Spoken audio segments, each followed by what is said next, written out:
Hey, welcome to another Flights with Joel. This is Joel, and you'll notice a big difference today. Today I'm in X-Plane. I'm going to be flying the 500D, the great Freeware 500D by several authors.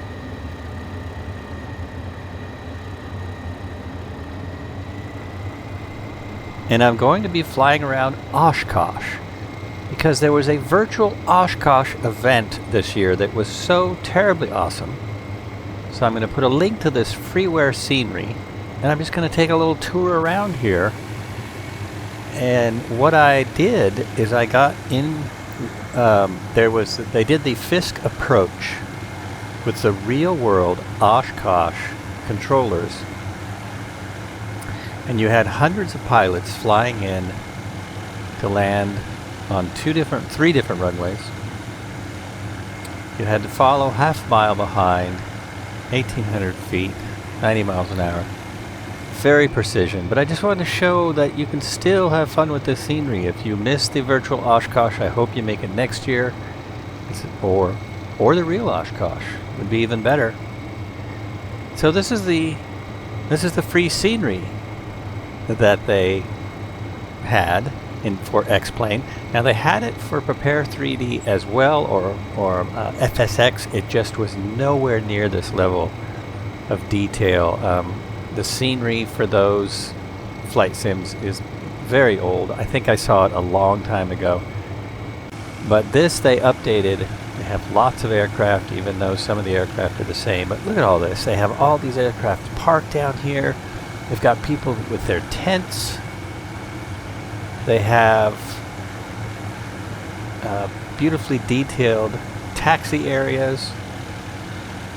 It's still a lot of fun if you're a helicopter pilot or you just want to make slow circles in the sky in an airplane. There's so much to see here.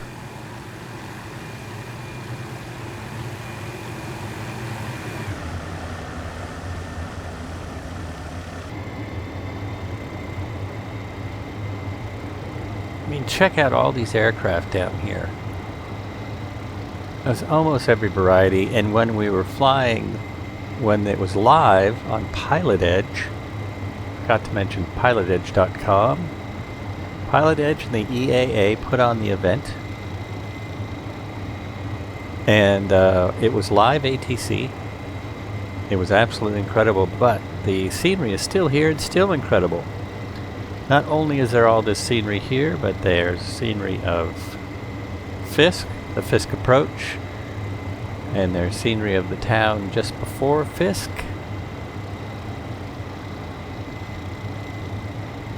Ripon, little town called Ripon, and there's all these little farmhouses out here. There's tents, there's all these people camping. There's also the main event area, which I believe we're coming up on now. There we go, just about there. So there's all these campers, tents. That's the main event area. That's like the exhibition area with all the different manufacturers and all the different things you can do. There is more helicopters parked down there. It's just a hell of a good time. So there's a lot of fun flying you can still do. There are dots on the runway for precision landing. So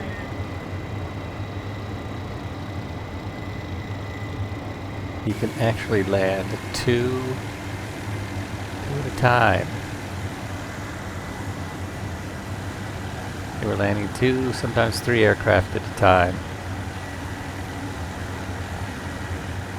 I'm just going to cruise in here where I see there's a bunch of helicopters parked. Right past these DC-3s.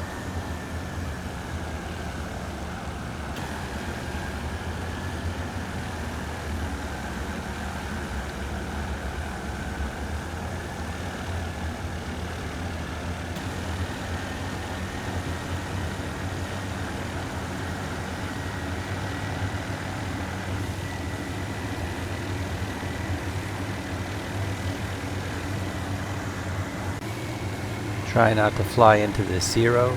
I'm sure they'd be very upset.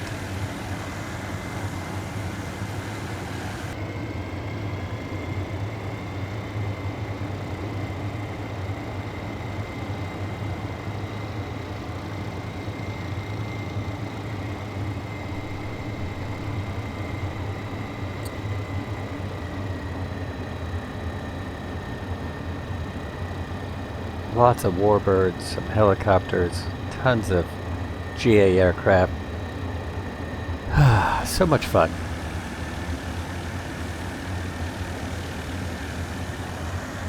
Now I'm going to switch helicopters and take a little flight up to Fisk.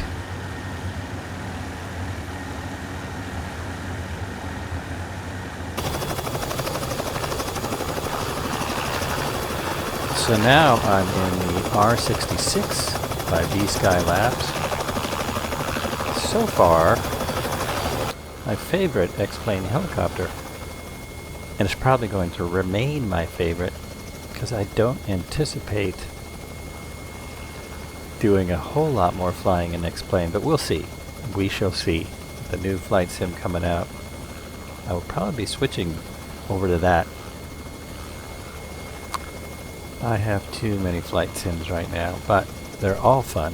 They all have different things. If only I could combine them all, that would be great. Sorry, it looks like I got the cursor up in the corner. It'll go away soon. So now, I'm going to go past this beautiful B-17 model. And we're going to head out to where the Fisk approach, where the controllers are, basically. So I am still very new to FSX. In order to fly this event, I had to fly the 172. It's about all that was available. So the 172 in X-plane so that I could have some precision. Helicopters weren't allowed. They have a different approach anyway. Fisk is basically for GA aircraft. Maximum speed is 135, so you gotta be able to go pretty slow to do it. Not at all impressed with the aircraft in X-plane. The helicopters are superb. The ones I have so far, probably the only ones I'll ever have. They are fantastic. But I don't think the same about the aircraft. They're not so great. Scenery, probably equal to what I have in Prepare 3D. There is Prepare 3D scenery I have from Orbix that is far superior to this, although when the Orbix scenery in X-plane looks almost as good. You know, there's give and takes. I think at first I thought the roads looked terrible in here, but it was just because I wasn't used to it. And the scale is different. That's also something you have to get used to. But if you've only flown X-plane, then of course you're used to it, and it's not a problem, and it just keeps getting better. Actually, X-plane does keep improving. We'll see what the next generation of flight sims is. Now, I think this is Fisk Avenue. Not sure, but even if they were doing the Fisk approach right now, I would be well under it. You're flying 1,800 feet right here. So, no, I'm a good 800, almost 1,000 feet under anybody who's flying this where they should be. So you could just about do this during the event, although I think the controllers would not be too happy about it. I did catch one controller off guard when I flew over the airport at 3,500. And he wondered what I was doing, and then realized, okay, I was actually out of their airspace. But it was fun to fly over it. So, right out here, we're going to see Fisk, and there's also lots of little farms and strips that you can discover around here. There's also a water strip. You can find the water strip by looking it up on a map of the real event, and it's right where it should be. If you want to fly around here, do some water landings, practice your spot landings, practice your slow fight. It's good for all that stuff. Or get in a fast plane and do an air show over virtual Oshkosh.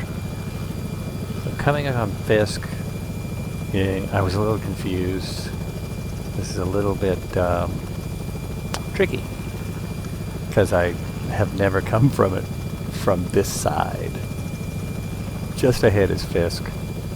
This is where the controllers stand on the ground and use binoculars. There's a whole team of them to pick out all the different airplanes when you're just a half a mile out, which seems like you're over the city. By the time you're a half mile, it looks like you're right over.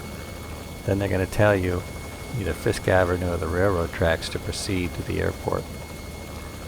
That is it. So here we come. Let's see. Where are they? Not out there. I know I'm in the right spot. I know I'm close.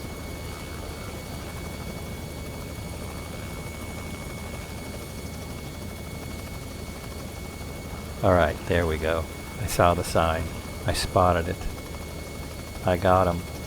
I'm going to say hi to the controllers. And this, you couldn't see it all during the event. At least I couldn't, because I'm going by. I'm concentrating. There are the railroad tracks that you follow to runway 27. And right there,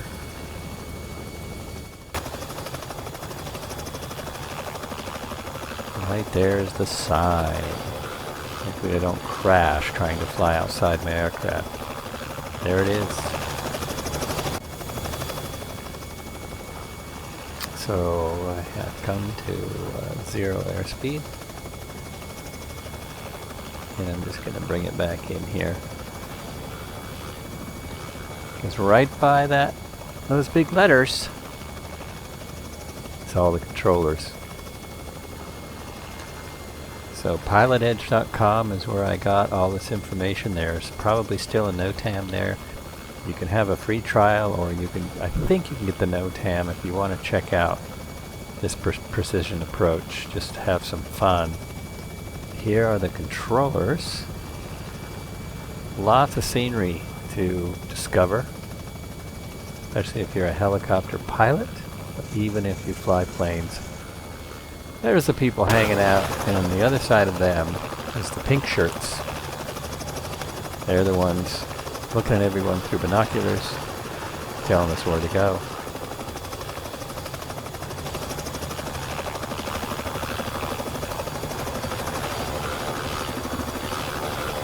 There they are, right back there. Thanks for watching. This has been another Flights with Joel. Just a quick fly around the virtual Oshkosh scenery. Thanks so much to Pilot Edge and the EAA and all the controllers. It was a really good time.